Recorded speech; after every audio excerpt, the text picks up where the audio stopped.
Y bueno, pues procedo a ello, ¿vale? Nos hemos reunido hoy aquí para luchar por la igualdad entre hombres y mujeres y luchar contra la discriminación y la violencia de género. Debemos concienciar sobre el tema que reivindicamos hoy a toda la sociedad. Por eso estamos aquí, para condenar la violencia hacia todos los géneros, seamos mujeres, hombres, niños y animales. El tema principal de hoy es tratar sobre el maltrato y discriminación hacia la mujer. Queremos pedir leyes más duras contra la violencia de género, penas de cárcel más largas, sentencias más favorables, sobre todo en casos con muertes. 8 de cada 10 mujeres no denuncian, como en el caso más reciente de Campo de Criptana, Ciudad Real, en el cual han asesinado a una mujer y sus 2 hijos menores. Deberíamos denunciar más estos casos, fomentar la educación en centros escolares sobre la igualdad entre ambos sexos, porque todos y todas somos iguales.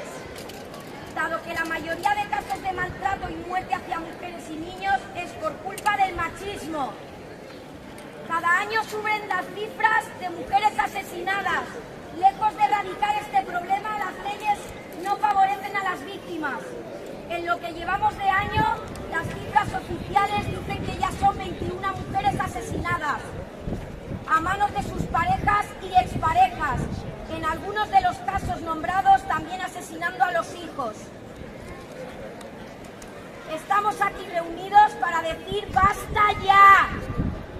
No queremos más violencia, no queremos más muertes, no queremos más maltrato y no queremos más discriminación por haber nacido mujeres.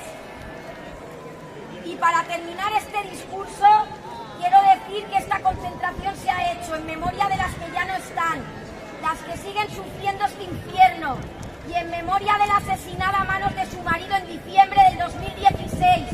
Dedicado a ti, Carmen Ginés Abelló, gran persona, amiga, hermana, hija y también madre.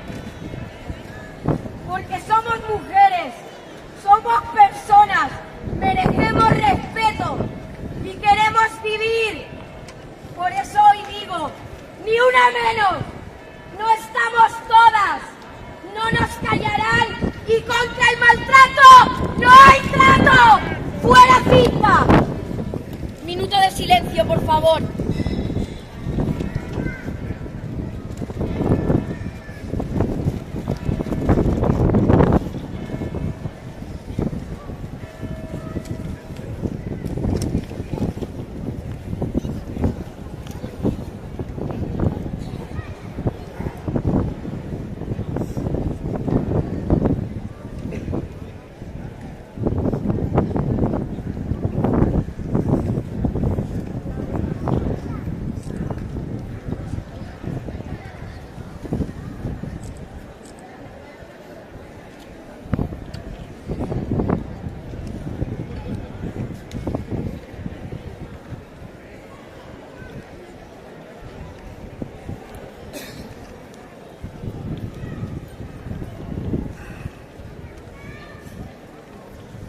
aplauso.